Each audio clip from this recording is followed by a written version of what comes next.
Hi hello ನಮಸ್ತೆ ಎಲ್ಲರಿಗೂ ಹೇಗಿದ್ದೀರಾ. ನಾನು ಮುಮ್ತಾಜ್. ಬನ್ನಿ ಇವತ್ತಿನ ರೆಸಿಪಿ ನೋಡೋಣ.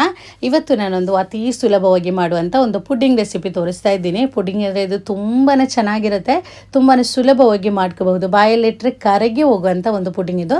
ತುಂಬಾ ಚೆನ್ನಾಗಿರುತ್ತೆ, ನೀವು ಮಾಡಿ ನೋಡಿ, ನಿಮ್ಗೆ ಎಲ್ರಿಗೂ ಇಷ್ಟ ಆಗ್ಬೋದು. ಮಕ್ಕಳಿಗಂತೂ ಇದು ತುಂಬಾ ಇಷ್ಟ ಆಗುತ್ತೆ. ಬನ್ನಿ ನೋಡೋಣ ಯಾವ ಥರ ಮಾಡೋದಂತ. ಫಸ್ಟ್ ನೋಡಿ, ಇದಕ್ಕೆ ನಮಗೆ ಶುಗರ್ ಕ್ಯಾರಮೆಲ್ ಮಾಡಬೇಕು. ಸಕ್ಕರೆ 3 ಟೇಬಲ್ ಸ್ಪೂನು ಸಕ್ಕರೆ ತಗೊಂಡಿದ್ದೇನೆ, ಅಂದರೆ ದೊಡ್ಡ ಸ್ಪೂನಲ್ಲಿ 3 ಸ್ಪೂನು ಸಕ್ಕರೆ.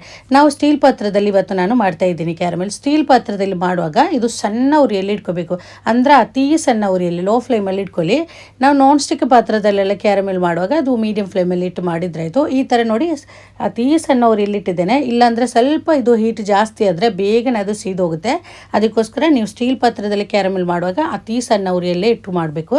ಅಥವಾ ನಾನು ಹೇಳಿದಾಗೆ ನಾನ್ ಸ್ಟಿಕ್ ಪಾತ್ರದಲ್ಲಿ ಮಾಡುವಾಗ ಅದು ಸ್ವಲ್ಪ ಮೀಡಿಯಂ ಫ್ಲೇಮಲ್ಲಿ ಇಟ್ಟು ಮಾಡಿದ್ರಾಯ್ತು. ಅದರಲ್ಲಿ ಸ್ವಲ್ಪ ಜಾಸ್ತಿ ಟೈಮ್ ತಗೊಳುತ್ತೆ ಕ್ಯಾರಮೆಲ್ ಆಗಿ ಸಿಗಲಿಕ್ಕೆ. ಸ್ಟೀಲ್ ಪಾತ್ರದಲ್ಲಿ ಬೇಗನೆ ಆಗುತ್ತೆ.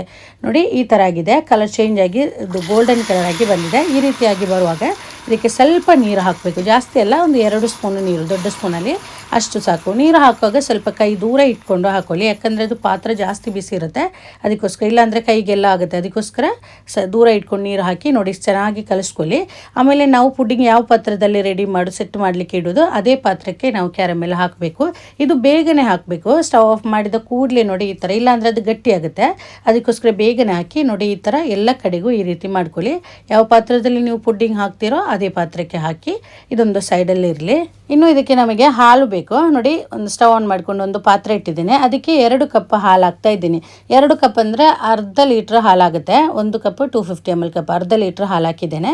ಆಮೇಲೆ ಇದಕ್ಕೆ ಸ್ವಲ್ಪ ಬೆಣ್ಣೆ ಬೇಕು, ಬೆಣ್ಣೆ ಅಥವಾ ತುಪ್ಪ ಯಾವುದು ಕೂಡ ಆಗ್ಬೋದು. 1 ಅಥವಾ 2 ಟೇಬಲ್ ಸ್ಪೂನು, 1.5-2 ಟೇಬಲ್ ಸ್ಪೂನ್ ಅಷ್ಟೆಲ್ಲ ಹಾಕ್ಬೋದು. ಬೆಣ್ಣೆ ಇಲ್ಲ ಅಂದರೆ ನೀವು ತುಪ್ಪ ಹಾಕಿದ್ರಾಯ್ತು. ಆಮೇಲೆ ಸ್ವಲ್ಪ ವ್ಯಾನಿಲಾ ಎಸೆನ್ಸ್ ಇಲ್ಲ ಅಂದರೆ ಏಲಕ್ಕಿ ಪುಡಿ ಹಾಕಿದ್ರಾಯ್ತು. ಆಮೇಲೆ ಸಕ್ಕರೆ ನಾನಿಲ್ಲಿ ಅರ್ಧ ಕಪ್ಗಿಂತ ಸ್ವಲ್ಪ ಕಮ್ಮಿ ಮಾಡಿಕೊಂಡು ಹಾಕಿದ್ದೇನೆ. ಆನಂತರ ಇದಕ್ಕೆ ನಮಗೆ ಸ್ವಲ್ಪ ಒಂದು ಹಾಲಿನ ಪುಡಿ ಒಂದು 2 ಟೇಬಲ್ ಸ್ಪೂನ್ ಅಷ್ಟು ಹಾಕ್ತಾ ಇದ್ದೀನಿ. 2 ಅಥವಾ 3 ಟೇಬಲ್ ಸ್ಪೂನ್ ಎಲ್ಲ ಹಾಕ್ಬೋದು. ಇನ್ನು ಹಾಲಿನ ಪುಡಿ ಇಲ್ಲ ಅಂದರೆ ಬೇಡ, ಸ್ಕಿಪ್ ಮಾಡ್ಕೋಬೋದು. ನೋಡಿ, ಸಕ್ಕರೆ ಹಾಕುವಾಗ ನೀವು ಕಪ್ ಇಲ್ಲ ಅಂದರೆ ದೊಡ್ಡ ಸ್ಪೂನಲ್ಲಿ ಹಾಕುವಾಗ 5 ಅಥವಾ 5.5 ಸ್ಪೂನು ಇಷ್ಟು ಸಾಕು, ಜಾಸ್ತಿ ಬೇಡ. 5 ಅಥವಾ 5.5 ಸ್ಪೂನು ಹಾಕಿದ್ರಾಯ್ತು, ಅದು ಕರೆಕ್ಟಾಗಿರುತ್ತೆ. ಆಮೇಲೆ ನೋಡಿ, ಒಂದು ಸಲ ಕುದಿ ಬರಲಿ, ಇದು ಸಕ್ಕರೆ ಆಮೇಲೆ ಬೆಣ್ಣೆ ಇದೆಲ್ಲ ಉಂಟಲ್ಲ ಅದು ಕರಗಿ ಬರಲಿ. ಒಂದು ಸಲ ಇದು ಬಿಸಿಯಾಗಿ ಬಂದರೆ ಸಾಕು, ಸ್ವಲ್ಪ ಚೆನ್ನಾಗಿದು ಬಿಸಿಯಾಗಿ ಬರಬೇಕು ಹಾಲು ಬಿಸಿ ಆಗಲಿ. ಅಷ್ಟರಲ್ಲಿ ಇದಕ್ಕೆ ಬೇಕಾದ ರವೆ 3 ಟೇಬಲ್ ಸ್ಪೂನು ರವೆ ಬೇಕು, ಅಂದರೆ ದೊಡ್ಡ ಸ್ಪೂನಲ್ಲಿ 3 ಸ್ಪೂನು ರವೆ ತಗೊಂಡ್ರಾಯ್ತು, ಅದಕ್ಕಿಂತ ಜಾಸ್ತಿ ಬೇಡ. ಅದು ನಾವು ಫುಲ್ಲಾಗಿ ತಗೋಬಾರ್ದು, ಸ್ಪೂನಲ್ಲಿ ರವೆ ತಗೊಳ್ಳುವಾಗ ದೊಡ್ಡ ಸ್ಪೂನಲ್ಲಿ ಲೆವೆಲ್ ಮಾಡಿಕೊಂಡು 3 ಸ್ಪೂನು ರವೆ, ಜಾಸ್ತಿ ಬೇಡ, ಅಷ್ಟೇ ಸಾಕು. ಆಮೇಲೆ ನೋಡಿ, ಹಾಲು ಒಂದು ಸಲ ಚೆನ್ನಾಗಿದ್ದು ಬಿಸಿಯಾಗಿದೆ. ಇವಾಗ ಇನ್ನು ನಾವು ತೆಗೆದಿಟ್ಟ ರವೆ ಉಂಟಲ್ಲ ಅದನ್ನು ಹಾಕಿ, ರವೆ ಹಾಕಿದ ಕೂಡಲೇ ಬೇಗನೆ ಮಿಕ್ಸ್ ಮಾಡ್ಕೊಳ್ಳಿ, ಯಾಕಂದರೆ ಇಲ್ಲಾಂದರೆ ಅದು ಗಂಟೆಲ್ಲ ಕಟ್ಟಲಿಕ್ಕೆ ಚಾನ್ಸ್ ಇರುತ್ತೆ ಬಿಸಿ ಹಾಲಿಗೆ ಹಾಕುವಾಗ. ಅದಕ್ಕೋಸ್ಕರ ಬೇಗನೆ ಚೆನ್ನಾಗಿ ಮಿಕ್ಸ್ ಮಾಡಿಕೊಂಡು 1-2 ನಿಮಿಷ ಇದು ಚೆನ್ನಾಗಿ ಈ ಥರ ಕುದಿಸಿದ್ರಾಯ್ತು. ಅದು ಹೈ ಫ್ಲೇಮಲ್ಲಿ ಇಡೋದು ಬೇಡ, ಮೀಡಿಯಂ ಫ್ಲೇಮಲ್ಲಿ ಇಟ್ಕೊಳ್ಳಿ. ಇದು ಜಾಸ್ತಿ ಗಟ್ಟಿ ಆಗಬಾರ್ದು, ಜಾಸ್ತಿ ಗಟ್ಟಿ ಆದರೆ ನಾವಿದು ಸ್ಟವ್ ಆಫ್ ಮಾಡಿ ಸ್ವಲ್ಪ ತಣ್ಣಗಾಗುತ್ತಲ್ಲ, ಆವಾಗ ಇನ್ನೂ ಸ್ವಲ್ಪ ಗಟ್ಟಿ ಆಗುತ್ತೆ. ಅದಕ್ಕೋಸ್ಕರ ಈ ಟೈಮಲ್ಲಿ ಇದು ಜಾಸ್ತಿ ಗಟ್ಟಿ ಆಗೋದು ಬೇಡ, ಮೀಡಿಯಂ ಫ್ಲೇಮಲ್ಲಿ 1-2 ನಿಮಿಷ ಅಷ್ಟೇ ಸಾಕು, ಜಾಸ್ತಿ ಟೈಮ್ ಬೇಡ. ಇದೇ ಥರ ಮಿಕ್ಸ್ ಮಾಡ್ತಾನೆ ಇರಿ, ನಾನು ತೋರಿಸ್ತೀನಿ. ನೋಡಿ, ಇದು ಆಯ್ತಿದು, ಇಷ್ಟೇ ಸಾಕು. ನೋಡಿ ಈ ಥರ ಸಾಕು, ಇಷ್ಟು ಗಟ್ಟಿ ನಿಮ್ಗೆ ಕಾಣುತ್ತಲ್ಲ ಎಷ್ಟು ಗಟ್ಟಿ ಉಂಟಂತ, ಇದೇ ಥರ ಸಾಕು. ಇನ್ನು ಸ್ಟವ್ ಆಫ್ ಮಾಡ್ಕೊಳ್ಳುವ, ಸ್ವಲ್ಪ ತಣ್ಣಗಾಗಬೇಕು. ಅಷ್ಟರಲ್ಲಿ ಇದಕ್ಕೆ 2 ಮೊಟ್ಟೆ ಬೇಕು, ಅದೊಂದು ಬೌಲಿಗೆ ಹಾಕಿದ್ದೇನೆ. ಅದಕ್ಕೆ ಸ್ವಲ್ಪ ರುಚಿಗೆ ಬೇಕಾದಷ್ಟು 1/4 ಟೀ ಸ್ಪೂನ್ ಅಷ್ಟು ಉಪ್ಪು ಹಾಕ್ಕೊಳ್ಳಿ. ಉಪ್ಪು ಹಾಕ್ಕೊಂಡು ವಿಸ್ಕಿದ್ರೆ ವಿಸ್ಕಲ್ಲಿ ಈ ಥರ ಚೆನ್ನಾಗಿ ಬೀಟ್ ಮಾಡ್ಕೊಳ್ಳಿ, ಇಲ್ಲಾಂದರೆ ಸ್ಪೂನಲ್ಲಿ ಚೆನ್ನಾಗಿ ಬೀಟ್ ಮಾಡ್ಕೊಳ್ಳಿ. ಆಮೇಲೆ ನಾವು ಇವಾಗ ರೆಡಿ ಮಾಡಿಟ್ಟಿದ್ದ ರವಾ ಮಿಕ್ಸ್ ಉಂಟಲ್ಲ ಅದು ಸ್ವಲ್ಪ ತಣ್ಣಗಾಗಿದೆ, ಜಾಸ್ತಿ ಕಂಪ್ಲೀಟಾಗಿ ತಣ್ಣಗಾಗಿಲ್ಲ, ಸ್ವಲ್ಪ ನಮಗೆ ಕೈಯಲ್ಲೆಲ್ಲ ಮುಟ್ಲಿಕ್ಕೆ ಆಗುತ್ತೆ ಅಷ್ಟು ಬಿಸಿ ಉಂಟು. ಅದು ಸ್ವಲ್ಪನೇ ಹಾಕಿ ಬೇಗನೆ ಚೆನ್ನಾಗಿ ಮಿಕ್ಸ್ ಮಾಡ್ಕೊಳ್ಳಿ. ಒಂದೇ ಸಲ ಹಾಕೋದು ಬೇಡ, ಸ್ವಲ್ಪನೇ 1-2 ಸಲ ಅಥವಾ 3 ಸಲ ಈ ಥರ ಹಾಕಿ ಚೆನ್ನಾಗಿ ಮಿಕ್ಸ್ ಮಾಡಿದ್ರಾಯ್ತು. ನಾನಿವಾಗ 3 ಸಲ ಹಾಕಿ ಚೆನ್ನಾಗಿ ಮಿಕ್ಸ್ ಮಾಡ್ತಾ ಇದ್ದೀನಿ. ನೋಡಿ, ಮಿಕ್ಸ್ ಮಾಡಿದ್ದೇನೆ. ಇನ್ನು ನಾವು ಫಸ್ಟ್ ರೆಡಿ ಮಾಡಿಟ್ಟಿದ್ದ ಪಾತ್ರೆ ಉಂಟಲ್ಲ ಅದಕ್ಕೆ ಹಾಕೊಳ್ಳಿ. ನೋಡಿ ಈ ಥರ ಹಾಕ್ಕೊಂಡು ಇದು ಮುಚ್ಚಳ ಹಾಕಿಬಿಟ್ಟು ಇದು ನಾವು ಸ್ಟೀಮ್ ಮಾಡಿದ್ದಾಯಿತು. ಅಲ್ಯೂಮಿನಿಯಂ ಫಾಯಿಲ್ ಇದ್ದರೆ ಈ ಥರ ಅದರಲ್ಲಿ ಇದು ಕ್ಲೋಸ್ ಮಾಡ್ಕೊಳ್ಳಿ, ಇಲ್ಲಾಂದರೆ ಒಂದು ಯಾವುದಾದ್ರೂ ತಟ್ಟೆ ಇಟ್ಟು ಇಟ್ಕೊಳ್ಳಿ ಮೇಲೆ.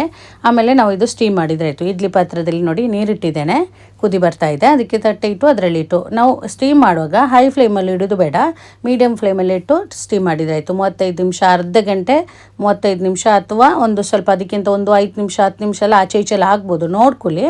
ಟೈಮ್ ಒಂದು 40 ನಿಮಿಷ ಈ ಥರ ಎಲ್ಲ ಬೇಕಾಗ್ಬೋದು, ನೋಡ್ಕೊಳ್ಳಿ. ನೋಡಿ ಇವಾಗ ನನಗೆ ಅರ್ಧ ಗಂಟೆ ನಂತರ ನಾನು ಇವಾಗ ಓಪನ್ ಮಾಡ್ತಾ ಇದ್ದೀನಿ. ಅದರ ಮಧ್ಯೆ ಒಂದು ಸಲ ಓಪನ್ ಮಾಡಿದ್ದೇನೆ. ಒಂದು 25 ನಿಮಿಷ ಅರ್ಧ ಗಂಟೆಲಿ ಆಗುವಾಗ ನೋಡ್ಕೊಳ್ಳಿ, ಸ್ಟಿಕ್ ಹಾಕಿ ನೋಡಿದ್ರೆ ಆಯಿತು. ಅದು ಬೆಂದಿಲ್ಲ ಅಂದರೆ ಅದರ ಮೇಲ್ಗಡೆ ನೀರು ಥರ ಇರುತ್ತೆ. ಆಮೇಲೆ ಇಲ್ಲ ಅಂದರೆ ಏನು ಕ್ಲೀನಾಗಿರುತ್ತೆ. ಒಂದು ಸ್ಟಿಕ್ ಹಾಕಿ ನೋಡಿದರೆ ಅದು ಕ್ಲೀನಾಗಿ ಬರುತ್ತೆ. ನೋಡಿ ಇದು ಆಗಿದೆ, ಕಂಪ್ಲೀಟಾಗಿ ಇದು ತಣ್ಣಗಾಗಬೇಕು. ಕಂಪ್ಲೀಟಾಗಿ ತಣ್ಣಗಾದ್ಮೇಲೆ ನಾವು ಇದು ತೆಗೆದ್ರಾಯ್ತು. ನೋಡಿ ಇದು ತಣ್ಣಗಾದ್ಮೇಲೆ ತೋರಿಸ್ತಾ ಇದ್ದೀನಿ. ನೋಡಿ ಇವಾಗ ಇದು ಕಂಪ್ಲೀಟಾಗಿ ತಣ್ಣಗಾಗಿದೆ. ಫ್ರಿಜ್ಜಲ್ಲಿ ಇಟ್ಟಿಲ್ಲ, ಹೊರಗಡೆನೇ ಇತ್ತು. ಆಮೇಲೆ ನೋಡಿ ಒಂದು ಚಾಕುವಿನಿಂದ ಸೈಡ್ ಬೇಕಾದರೆ ಈ ಥರ ಒಂದು ಸೈಡ್ ಮೆಲ್ಲನೆ ಈ ಸಲ ಇದು ಸೈಡ್ ಚಾಕು ಹಾಕ್ಕೊಂಡು ಈ ಥರ ತೆಗೆದು ನೋಡಿ ನಮ್ಮ ಪುಡ್ಡಿಂಗ್ ಇಲ್ಲಿ ರೆಡಿ ಆಯಿತು. ರವಾ ಪುಡ್ಡಿಂಗ್ ತುಂಬಾ ಚೆನ್ನಾಗಿರುತ್ತೆ, ತುಂಬಾ ಟೇಸ್ಟಿಯಾಗಿರುತ್ತೆ. ಕಟ್ ಮಾಡಿ ತೋರಿಸ್ತೀನಿ. ಸಾಫ್ಟಾಗಿರುತ್ತೆ, ನಾವು ಬಾಯಲ್ಲಿಟ್ಟರೆ ಕರಗಿ ಹೋಗುವಂಥ ಒಂದು ಅಷ್ಟು ಸಾಫ್ಟ್ ಆದಂಥ ಒಂದು ಪುಡ್ಡಿಂಗ್ ಇದು. ತುಂಬಾ ಚೆನ್ನಾಗಿರುತ್ತೆ. ಇದು ಈಸಿಯಾಗಿ ನೀವು ನೋಡಿದ್ರಲ್ಲ ಎಷ್ಟು ಸುಲಭವಾಗಿ ಮಾಡಿದ್ದೀವಿ ಅಂತ. ತುಂಬಾ ಸುಲಭವಾಗಿ ಮಾಡುವಂಥ ಒಂದು ಪುಡ್ಡಿಂಗ್ ಇದು. ತುಂಬಾ ಚೆನ್ನಾಗಿರುತ್ತೆ. ನಾನು ಹೇಳಿದಾಗೆ ಮಕ್ಕಳಿಗೆಲ್ಲ ಇದು ತುಂಬಾ ಇಷ್ಟ ಆಗುತ್ತೆ. ನೀವು ಮಾಡಿ ನೋಡಿ, ನಿಮ್ಗೆಲ್ರಿಗೂ ಇಷ್ಟ ಆಗ್ಬೋದು. ಇವತ್ತಿನ ರೆಸಿಪಿ ನಿಮ್ಗೆ ಇಷ್ಟ ಆದರೆ ದಯವಿಟ್ಟು ನನ್ನ ಚಾನೆಲ್ ಸಬ್ಸ್ಕ್ರೈಬ್ ಮಾಡ್ಕೊಳ್ಳಿ. ಹಾಗೇನೆ ಲೈಕ್ ಮಾಡಿ, ನಿಮ್ಮ ಅಭಿಪ್ರಾಯ ಕಮೆಂಟ್ ಮೂಲಕ ತಿಳಿಸಿ. ಮತ್ತು ನಿಮ್ಮ ಫ್ಯಾಮಿಲಿ ಫ್ರೆಂಡ್ಸ್ ಜೊತೆ ವಿಡಿಯೋನ ಶೇರ್ ಮಾಡಿಕೊಡಿ. ಇನ್ನೊಂದು ಒಳ್ಳೆ ರೆಸಿಪಿಯೊಂದಿಗೆ ಮತ್ತೆ ಸಿಗ್ತೀನಿ. Thank you.